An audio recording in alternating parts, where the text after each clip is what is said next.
हैं James Hilton, उन्होंने उसको शांग्रीला नाम दे दिया है, अब लोग उसको शांग्रीला के नाम से जानते हैं। लेकिन गुरुजी, आपका शंबाला के बारे में क्या मानना है? कौन सी नगरी है वो जिसको इतना हिडन, मिस्टिकल, इतना मिस्टीरियस माना जाता है? हम इस धरती पर रह रहे हैं ना, तो तुम्हें सिर्फ सुनकर आश्चर्य होगा, क्योंकि अनुभव तो नहीं कर पाओगी कि हमारे समानांतर इसी धरती पर, इसी वायुमंडल में न जाने कितने लोग अपनी यात्रा कर रहे हैं। अनंत लोक हैं, एक नहीं है, और वो अनंत ब्रह्मांड के समान इस धरती के ऊपर हैं, लेकिन कोई किसी से टकराता नहीं है।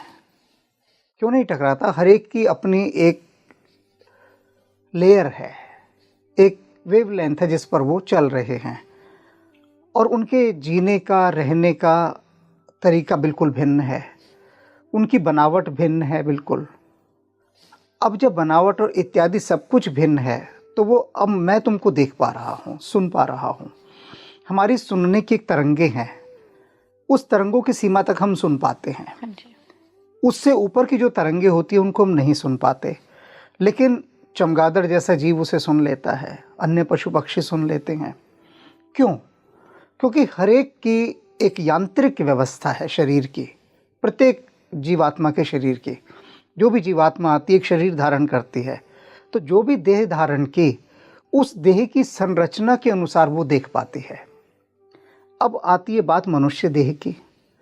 इस देह की ये विशेषता है, इसके अंदर बहुत सारे ऐसे अपडेट वर्जन्स हैं जिन्हें हमें खुद अपडेट करना पड़ता है। तो जो जो कर लेता है वो उन जगहों को देखने लगता है। अब जिसकी बात तुम कर रही हो शांग्रीला घाटी की, तो जिन लोगों ने इसको देखा, जो लोग गए, जिसने अनुभव किया, उन्होंने ही तो बताया ना। जी बिल्कुल। दूसरा कोई कैसे बता सकता है?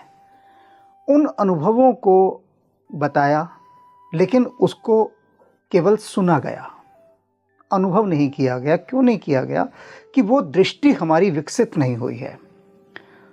वह जगत निश्चित रूप से है, और न केवल वह जगत है, इस जैसे न जाने कितने जगत हैं जो अभी हम यहाँ इस स्थान पर बैठे हैं, हम यहाँ अपने काम पर आए हैं, सब कुछ कर रहे हैं, लेकिन इसी वायुमंडल के अंदर, इसी कक्ष के वायुमंडल के अंदर न जाने कितनी सृष्टियाँ सक्रिय हैं, एक्टिवेट हैं, और उनको कोई नहीं समझ सकता, जान सकता, क्योंकि वो शक्तियाँ प्राप्त नहीं है। तो जिन व्यक्तियों को ये शक्तियाँ प्राप्त हुई, जिन्होंने इनको जागृत किया, उन्होंने अपने भीतर के उस यंत्र को विकसित किया, जो यंत्र उनको देख सकता है, उनको उसमें प्रवेश दिला सकता है, उसकी वहाँ पर गति हो सकती है, अन्यथा नहीं हो सकती। एक छोटा सा उदाहरण समझ लो कि अगर मैं तुम्हें कहूँ कि अपनी छत पर खड़े होकर और शनि ग्रह के वलय देखो, वलय माने सर्कल, तो तुम शनि ग्रह भी नहीं देख सकती, बहुत दूर है ना? तो कैसे देखा जाए? तो घर पर मेरे पुत्र ने टेलीस्कोप मंगवाया। उसने कहा मैं आपको दिखाता हूँ। टेलीस्कोप, आज भी वो टेलीस्कोप घर पर रखा है। उसने उस टेलीस्कोप से मुझे शनि ग्रह दिखाया, सैटर्न, और उसके वो छल्ले दिखाए। अब जो मैं अभी तक नहीं देख पा रहा था, उसने मुझे एक दिव्य दृष्टि दे दी, वो टेलीस्कोप दिव्य दृष्टि के समान, और उसने मुझे उससे चंद्रमा दिखाया, तो चंद्रमा का धरातल तक उसने दिखा दिया। तो ये सब वो जो हम नहीं देख सकते थे इन आँखों से, उनको देखने के लिए विज्ञान की एक दृष्टि मिली। ठीक इसके समानांतर जब विज्ञान का अतिक्रमण होता है, बियॉन्ड विज्ञान, अध्यात्म आता है, तो अध्यात्म में जो शक्ति मिलती है उसमें दिव्य दृष्टि प्राप्त होती है, जिस दिव्य दृष्टि से आप उस जगत को देख लेते हैं। अब जो सामान्य संसारी व्यक्ति है वो तड़पता है उसको देखने के लिए, तो वो कैसे देखे? उसकी दृष्टि तो अभी तक रोटी पानी तक ही केंद्रित है। उस जगत को देखने के लिए गहन तपस्या करनी पड़ती है।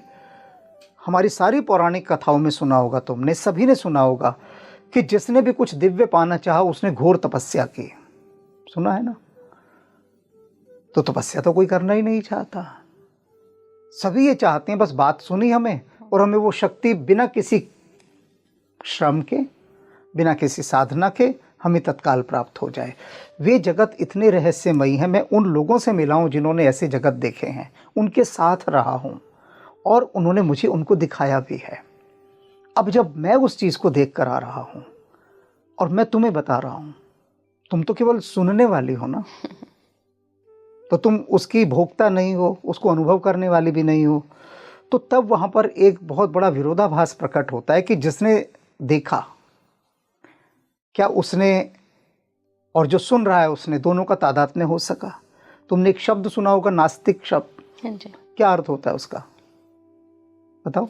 बहुत लोग मुझसे पूछ चुके हैं, सबके डेफिनेशन अलग है गुरुजी। वो जो परम सत्ता में या किसी भी ऐसी पावर में नहीं मानता है, जनरल परिभाषा यही है। है ना, जो भगवान पर विश्वास नहीं रखता उसको नास्तिक। अब तुम्हें पता है नास्तिक शब्द कहाँ से आया? ना अस्ते। हाँ, बताया था जी, आपने कि बताया। जिन्होंने भगवान को पा लिया उनसे लोगों ने पूछना शुरू किया, कैसे दिखते हैं बताओ? कैसे दिखते हैं? तो उन्होंने कहा ना अस्ति, ऐसे नहीं है, ऐसे नहीं है, सारे एग्जाम्पल्स खत्म कर दिए। तो लोगों ने कहा इसको कुछ पता ही नहीं है, ये नास्तिक है। ये नास्तिक है। ये जो जगत है, इस जगत में पहुंचने के लिए हमारे सूक्ष्म शरीर को गतिशील होना होता है कि हम अपने इस सूक्ष्म शरीर को उन विभिन्न लोकों में ले जाकर उसको यात्रा कराते हैं। जिन महायोगियों के साथ मैंने इस सूक्ष्म शरीर को, ये जो जगत है, पूछना शुरू किया, कैसे दिखते हैं बताओ? कैसे